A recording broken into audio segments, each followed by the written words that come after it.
بالصلاة واصطبر عليها لا نسألك رزقا نحن نرزقك والعاقبة للتقوى صدق الله العظيم. واجب الاحترام بزرگوں اور دوستوں، رحمت دو عالم صلی اللہ علیہ وسلم کے آخری ایام ہے، ربیع الاول کا مہینہ ہے، 10 ہجری ہے، مرض الوفات ہے. پیارے آقا صلی اللہ علیہ وسلم کو تکلیف کی شدت ہے، بیماری ہے. ایسے موقع پر آخری ایام میں رحمت عالم صلی اللہ علیہ وسلم کی حالت کیا ہے، آپ کی فکر کیا ہے، آپ کو سب سے زیادہ کس چیز کی پرواہ ہے؟ امت کے حوالے سے اگر آپ متفکر ہیں، پریشان ہیں، تو کس چیز کا غم ہے، کس چیز کی فکر ہے؟ عبید اللہ بن عبداللہ سیدہ عائشہ رضی اللہ عنہا سے پوچھتے ہیں کہ رحمت دو عالم صلی اللہ علیہ وسلم کے بیماری کے جو ایام تھے اس کا تذکرہ کریے، اس موقع پر کیا ہوا؟ سیدہ عائشہ رضی اللہ عنہا فرمانے لگی لما ثقل النبی صلی اللہ علیہ وسلم، پیارے آقا صلی اللہ علیہ وسلم جب بیمار ہوئے اور بیماری کی شدت بڑھ گئی، تکلیف تھی، تھکاوٹ تھی، کمزوری تھی، یہ صورتحال ہے کہ پیارے آقا صلی اللہ علیہ وسلم اٹھ کر کے مسجد نہیں جا سکتے. آپ نے پوچھا اصلی الناس، کیا لوگوں نے نماز پڑھ لی؟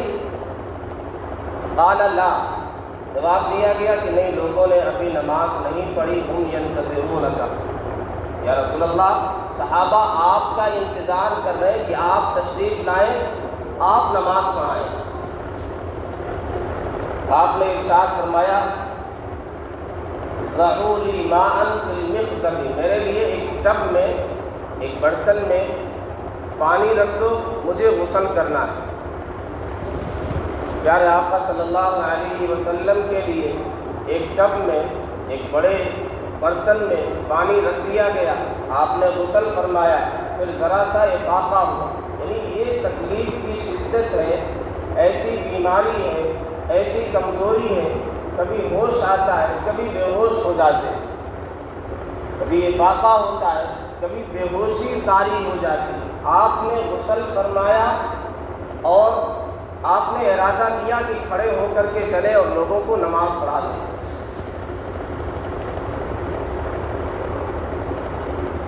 ارادہ ینوحا، آپ نے کھڑے ہونے کا ارادہ کیا، پھر بے ہوشی طاری ہوئی، پھر تھوڑی دیر کے بعد آپ کو افاقہ ہوا، ہوش آیا، تو آپ نے پھر وہی سوال کیا اصلی الناس، کیا لوگوں نے نماز پڑھ لی؟ جواب دیا گیا نہیں، لا ہم ینتظرونک اے محبوب، صحابہ آپ کا انتظار کر رہے کہ آپ تشریف لائیں، آپ نماز پڑھائیں. پھر آپ نے کہا کہ پانی رکھو، آپ نے غسل فرمایا، ذرا سا افاقہ ہوا، پھر کھڑے ہو کر کے جانے کا ارادہ کر رہے، پھر سے بے ہوشی طاری. 3 بار یہی کیفیت ہے، یہی حالت ہے، یہی تکلیف ہے، یہی تھکاوٹ ہے، ہوش آتا ہے، پھر بے ہوشی چھا جاتی ہے. پھر آپ نے کہا کہ ابو بکر رضی اللہ عنہ کو کہہ دو مروا ابا بکر فلیصلی بالناس، ابو بکر کو حکم دو کہ وہ لوگوں کو نماز پڑھائیں. یہ عشاء کا وقت ہے، عشاء کی نماز ہے، صحابہ انتظار کر رہے ہیں. رحمت عالم صلی اللہ علیہ وسلم پر مرض کی شدت ہے، تکلیف ہے، پریشانی ہے، نقاہت اور کمزوری ہے، کبھی بے ہوشی طاری ہو جاتی ہے، کبھی افاقہ ہوتا ہے، ہوش میں آ جاتے ہیں. سوال کیا کرتے اصلی الناس، اس چیز کی فکر ہے، جو غم کھائے جا رہا ہے، جو پریشانی اصل لاحق ہے وہ کیا ہے؟ کیا لوگوں نے نماز پڑھی؟ کیا جماعت ہو گئی؟ کیا نماز پڑھی ہو گئی؟ اس موقع پر آخری ایام میں دنیا سے پردہ فرمانے کا وقت قریب ہے، کس چیز کی فکر ہے؟ آپ یہ نہیں پوچھ رہے میرے شہزادے کہاں ہیں، میرے نواسے کہاں ہیں، حسن و حسین کہاں ہیں، میری بیٹی فاطمہ کہاں ہے؟ نہیں، آپ اگر پوچھ رہے ہیں بار بار جس چیز کی فکر آپ کو لاحق، کیا لوگوں نے نماز پڑھی؟ یہ نماز کی شان ہے، یہ نماز کی حالت ہے۔ پیارے آقا صلی اللہ علیہ وسلم کے نزدیک نماز کا یہ مقام ہے، نماز کی یہ حالت ہے، نماز کی یہ شان ہے، نماز کی یہ عظمت ہے، یہ کیفیت ہے۔ یہ میرے محبوب صلی اللہ علیہ وسلم کے آنکھوں کی ٹھنڈک ہے نماز، اس کی ہمیں پرواہ نہیں ہوتی، جس نماز کی ہمیں فکر نہیں ہوتی، معمولی عذر کی وجہ سے، معمولی پریشانی کی وجہ سے، نیند کی وجہ سے، ذرا سا کاروبار میں بزی ہو گئے، کسٹمر آ گئے، بارش ہو گئی، سفر پر نکل گئے، نیند کا غلبہ ہے، ذرا ذرا سے بہانے سے جس نماز کو ہم اتنی آسانی سے چھوڑ دیتے ہیں، کبھی ہم نے سوچا کہ رحمت دو عالم صلی اللہ علیہ وسلم نے کیا اہمیت بتلائی ہے، اس نماز کی کیا شان بتلائی ہے، اس نماز کا کیا مقام بتلایا ہے۔ آپ کی آنکھوں کی ٹھنڈک ہے، آپ کے دل کا قرار ہے، آپ کے دل کا سکون ہے یہ نماز۔ آپ نے فرمایا بلال ارحنا بہا، اذان دو نماز کے لیے، اس نماز کے ذریعے سے ہمیں راحت پہنچاؤ۔ یہ آپ کی راحت قلب کا سامان، دل کی راحت ہے، آنکھوں کی ٹھنڈک ہے۔ آخری وقت میں مرض الوفات میں یہی پوچھ رہے ہیں کیا لوگوں نے نماز پڑھی؟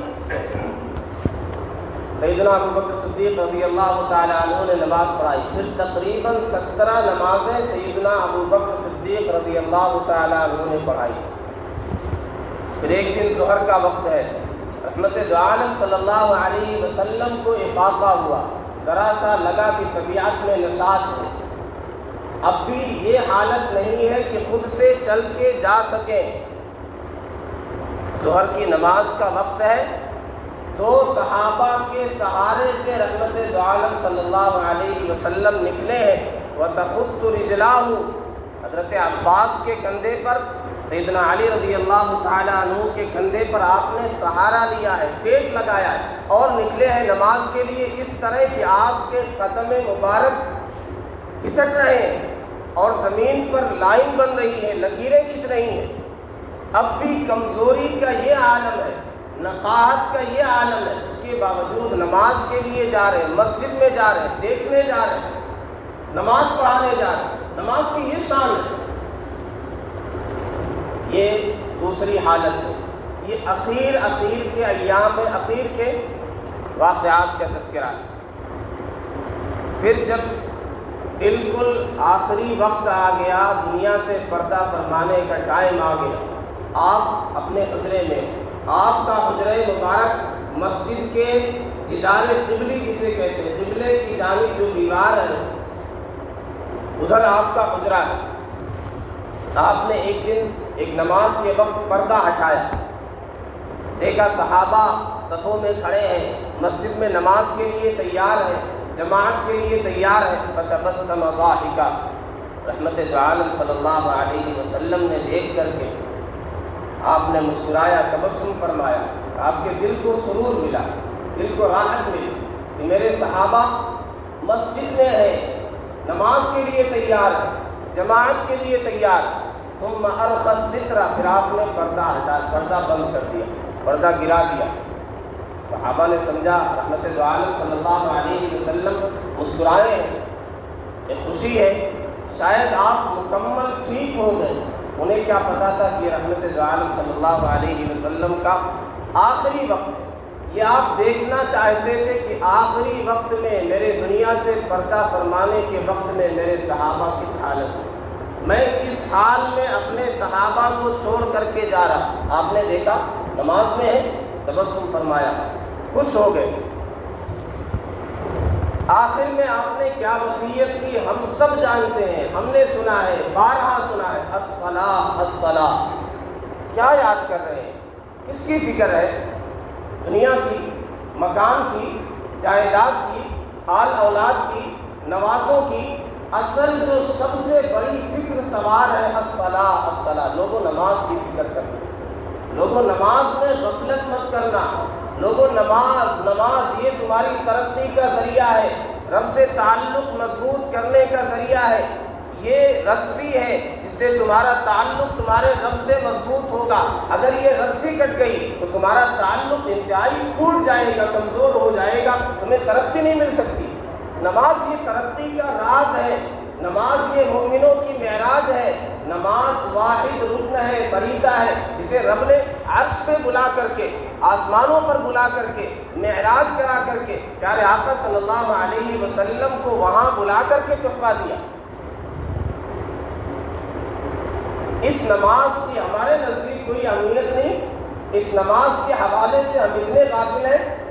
رحمت عالم صلی اللہ علیہ وسلم کے نزدیک اس کی کیا اہمیت ہے، اور صحابہ کے حوالے سے کتنے متفکر ہیں کہ انہیں نماز میں چھوڑ کر کے جانا. انہوں نے نماز پڑھی کہ نہیں؟ کیا ہم متفکر ہوتے ہیں اپنے حوالے سے، آل اولاد کے حوالے سے، بیوی بچوں کے حوالے سے؟ ہمارے گھر میں کتنے افراد نماز پڑھتے ہیں؟ ہم پڑھتے ہیں، بال بچے پڑھتے ہیں، ہماری زوجہ پڑھتی ہیں، والدین پڑھتے ہیں، بیٹے پڑھتے ہیں، بیٹیاں، کتنے لوگ پڑھتے ہیں. ہم چاہتے ہیں خوشحال رہے، گھر میں سکون رہے. کہاں سے سکون آئے جب پیارے آقا صلی اللہ علیہ وسلم نے ارشاد فرمایا کہ میرے آنکھوں کی ٹھنڈک، میرے دل کا قرار، میری راحت اور تسکین کا ذریعہ یہ نماز ہے.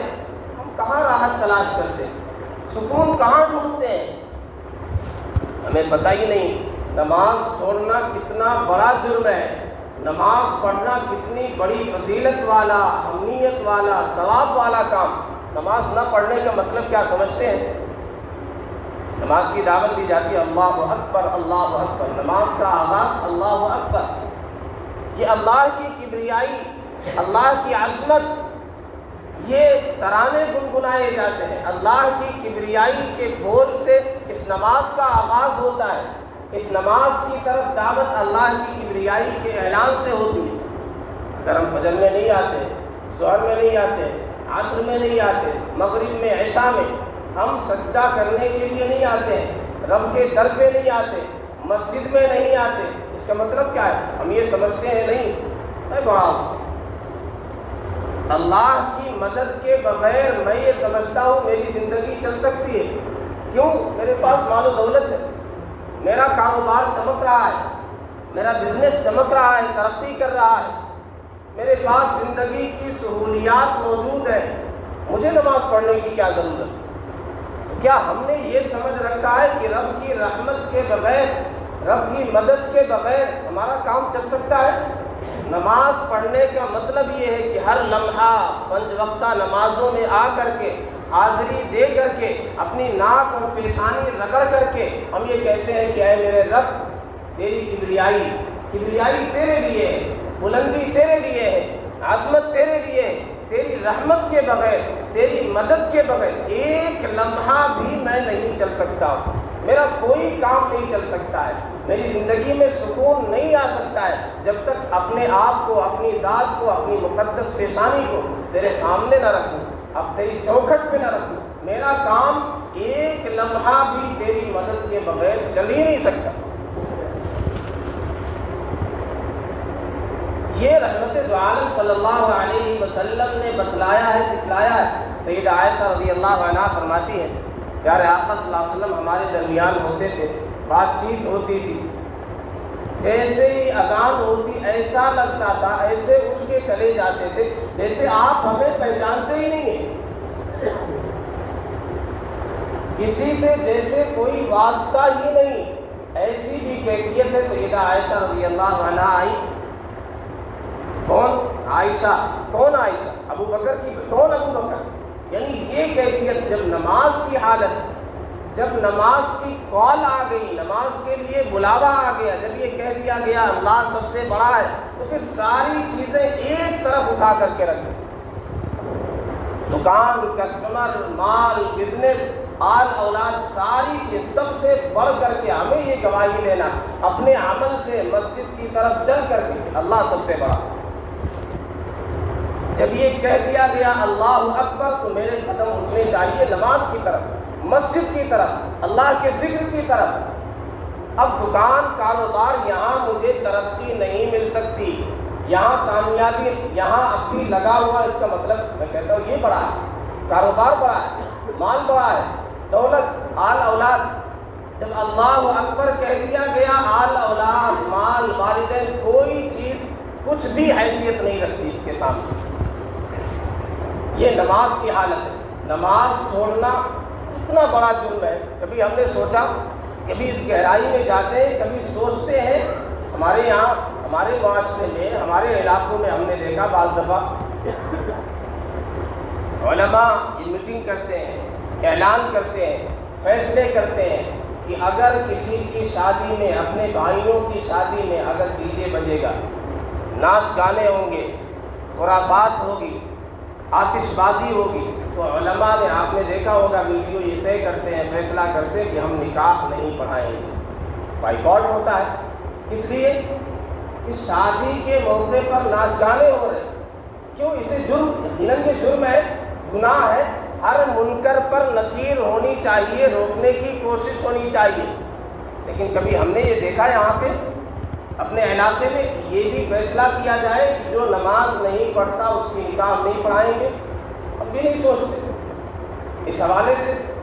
ہاں، باہر کے ممالک میں، عرب ممالک میں آپ اس طرح کی چیزیں دیکھیں گے. وہاں چونکہ شادی میں یہ ساری خرافات ہوتی بھی نہیں، اس لیے اس حوالے سے بائیکاٹ کا کوئی سوال ہی نہیں. شادی میں مختلف چیزیں وہاں بھی ہوتی، رسومات، لیکن یہ ساری چیزیں نہیں ہیں. وہاں کیا ہوتا ہے؟ وہاں یہ اعلان آپ کو ملے گا، وہاں علماء یہ اعلان کریں گے، غسل دینے والے، میت کو نہلانے والے، کفنانے والے، وہ یہ اعلان کرتے ہیں نعتذر عن تغسیل تارک الصلاۃ، ہم معذرت کرتے ہیں، ہم نماز چھوڑنے والے کو غسل دینے سے معذور، ہم نہیں غسل دے سکتے. جو نماز چھوڑنے والا، جو تارک صلاح ہے، ہم اسے غسل دینے کے لیے تیار نہیں. ہم سے کانٹیکٹ نہ کریں.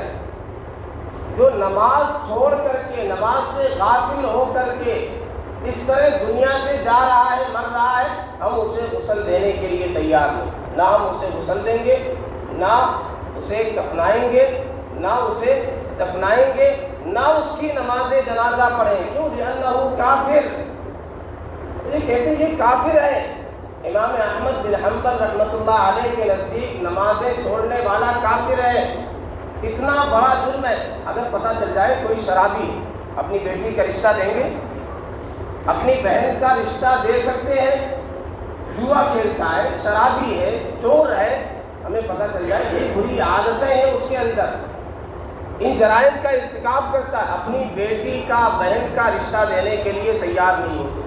چھان بین کرتے ہیں، سب سے پہلے یہی دیکھتے ہیں کوئی غلط عادت تو نہیں. کبھی ہم نے یہ بھی سوچا، یہ بھی تحقیق کی، یہ اس سے بڑا جرم علماء کا اتفاق ہے زنا کرنا، چوری کرنا، ڈکیتی کرنا، شراب پینا، جوا کھیلنا، ان سب سے بڑھ کر کے جرم ہے نماز نہ پڑھنا، نماز چھوڑ دینا. کبھی ہم نے یہ فیصلہ کیا، اس انداز سے تحقیق کی کہ اگر یہ لڑکا بے نمازی ہے، نماز نہیں پڑھتا، میں رشتہ ہرگز اپنی بیٹی، اپنی بہن کا نہیں دے سکتا. کیوں؟ اس کی اہمیت ہی نہیں. نماز کی عظمت ہمارے دلوں سے نکل گئی. اتنے غافل ہو گئے. وہ جو ہماری معراج ہے، جو ہماری ترقی کا راز ہے، اس کی ہمیں کوئی پرواہ نہیں. علماء کیا کہتے ہیں؟ امام احمد بن حنبل رحمۃ اللہ علیہ کے نزدیک بے نمازی کافر ہے، مرتد ہے، اسے حداً قتل کر دیا جائے گا. امام مالک، امام شافعی رحمۃ اللہ علیہ کہتے ہیں کہ 3 دن کے لیے قید کیا جائے گا، اس کے بعد قتل کر دیا جائے گا. اگر اسلامی سلطنت ہے، اسلامی نظام وہاں پہ نافذ ہے. امام ابو حنیفہ رحمۃ اللہ علیہ کہتے ہیں کہ ہمیشہ کے لیے قید کر دیا جائے گا، الا یہ کہ نماز پڑھنے لگ جائے تو چھوڑ دیا جائے گا، ورنہ اسی قید میں مر جائے گا. جو علماء یہ کہتے ہیں کہ نہیں، یہ کافر تو نہیں ہوتا ہے سستی کی وجہ سے اگر چھوڑتا، ان کے نزدیک بھی سب سے بڑا جرم ہے کفر و شرک کے بعد زنا اور قتل سے بڑھ کر کے جرم ہے نماز چھوڑ دینا۔ بین الرجل و بین الکفر والشرک ترک الصلاۃ، نماز چھوڑ دینا یہ گویا ایک سرحد ہے، اگر یہ چھوڑ دیا تو کفر میں شرک کی سرحد میں داخل ہو گیا۔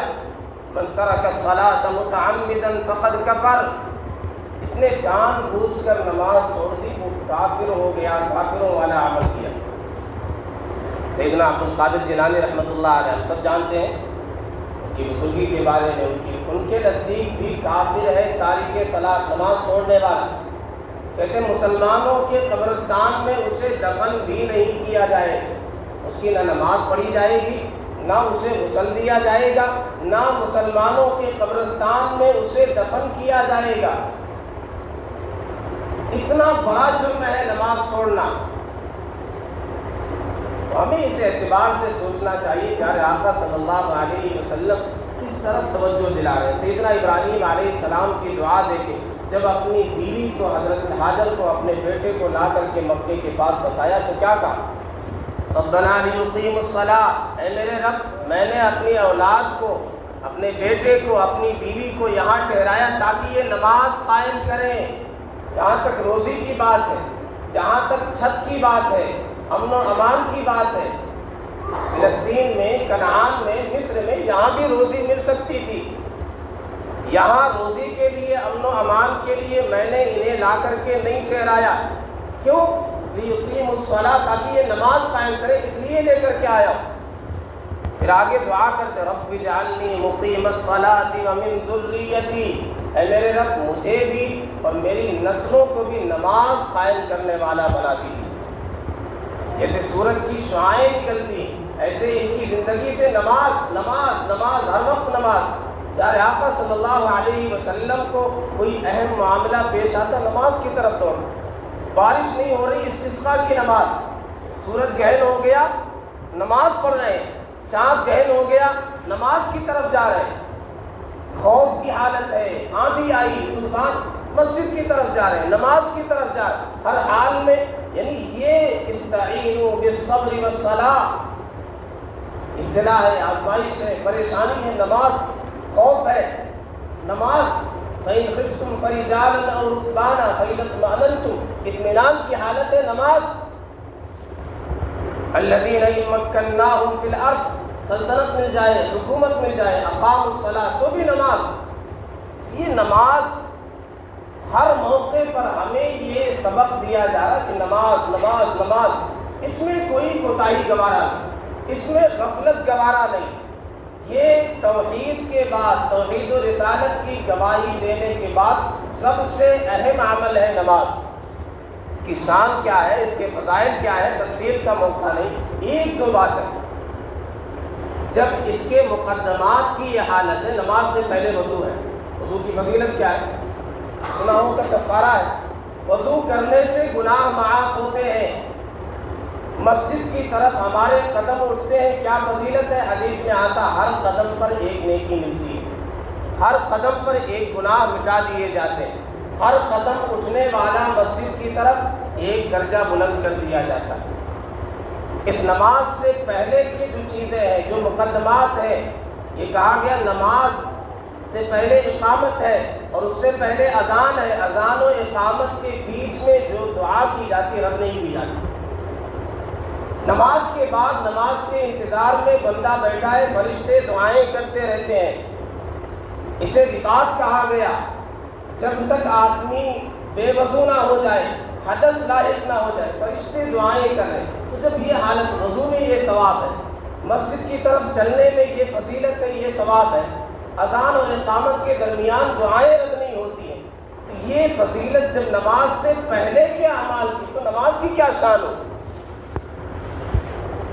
نماز کے لیے یہ کہہ دیا گیا، بھلا بتاؤ لو ان بباب احدکم نہرا، اگر تم میں سے کسی کے دروازے کے سامنے ایک نہر ہو، یغتسل فیہ کل یوم 5 مرات، اس اس میں روزانہ 5 مرتبہ غسل کرتا ہے، ہل یبقی من درنہ شیء، کیا اس کے جسم پر کچھ میل کچیل باقی رہ جائے گا؟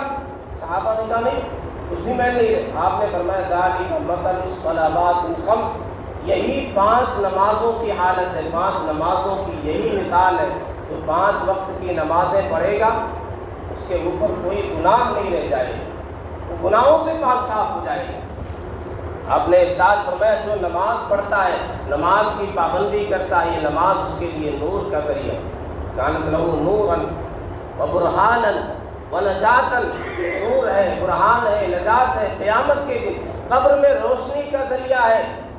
اور آپ کو عذاب کی ایک جھلک دکھلائی گئی، ہم نے دیکھا کہ ایک فرشتہ ہے جو بڑا پتھر لے کر کے ایک آدمی کا سر پھوڑ رہا ہے۔ آپ نے پوچھا، بتلایا گیا کہ یہ وہ بندہ ہے نماز سے غافل ہو کر کے سوتا رہتا ہے۔ کتنے ایسے لوگ ہیں جو قبروں میں آج بھی ابھی پڑے ان کے سروں کو پھوڑا جا رہا، ان کے سروں کو بڑے پتھروں سے کچلا جا رہا۔ یہ عذاب کی ایک جھلکی ہے۔ بے نمازی کے لیے یہ عذاب ہے۔ بے نمازی کے لیے کہا گیا جو نماز کا اہتمام نہیں کرتا، نمازیں چھوڑتا ہے، اس کے لیے نہ کوئی نور ہوگا، نہ نجات ہوگی، نہ کوئی دلیل ہوگی اس کے ایمان پر۔ حشر کس کے ساتھ ہوگا؟ مع قارون و حامان و ابی ابن خلف، قارون کے ساتھ، فرعون کے ساتھ، حامان کے ساتھ، ابی ابن خلف کے ساتھ۔ کیا ہم یہ چاہتے ہیں اپنے حوالے سے، آل اولاد کے حوالے سے؟ دنیا میں تو یہ بھی گوارا نہیں کانٹا چبھ جائے ہمارے بچوں کو، معمولی بخار ہو جائے، نزلہ ہو جائے، تھوڑا پھنسی ہو جائے، اتنی تکلیف بھی گوارا نہیں ہوتی ہے۔ آخرت میں کیسے ہم گوارا کرتے ہیں؟ اپنے حوالے سے، آل اولاد کے حوالے سے، والدین، بھائی بہن، کہ ان کا حشر ان کے ساتھ، اللہ کے رسول کے دشمنوں کے ساتھ، قارون کے ساتھ کھڑے ہو، فرعون کے ساتھ، ابی ابن خلف کے ساتھ، کیا ہم اسے گوارا کر سکتے ہیں؟ ظاہر ہے ہرگز ہم میں سے کوئی اس بات کو گوارا نہیں کر سکتے۔ جب ہم اسے گوارا نہیں کر سکتے، ہم یہ چاہتے ہیں رحمت دو عالم صلی اللہ علیہ وسلم کے قدموں میں جگہ ملے، صحابہ کے قدموں میں جگہ ملے، عرش کے سائے میں جگہ ملے، تو ہمیں مسجد کو لازم پکڑنا پڑے گا۔ ہمارا دل مسجد سے اٹکا رہے، یہ کیفیت ہماری ہونی چاہیے۔ ہمیں اپنی زمینوں کو سجدوں سے آباد کرنا پڑے گا، مسجدوں کو آباد کرنا پڑے گا۔ اگر ہم نے یہ کر لیا تو ہمارا حشر بھی انبیاء کے ساتھ ہوگا، اللہ کے نیک بندوں کے ساتھ ہوگا، اور ہماری دنیا بھی سنور جائے گی۔ اور اگر یہ نہیں کر سکے تو تباہی ہی تباہی ہے، دنیا میں رسوائی ہے، اور آخرت کا عذاب تو ہے ہی انتہائی سب۔ اللہ ہم سب کو سمجھ عطا فرمائے، نمازوں کا اہتمام کرنے والا بنائے۔ وآخر دعوانا الحمد للہ رب العالمین۔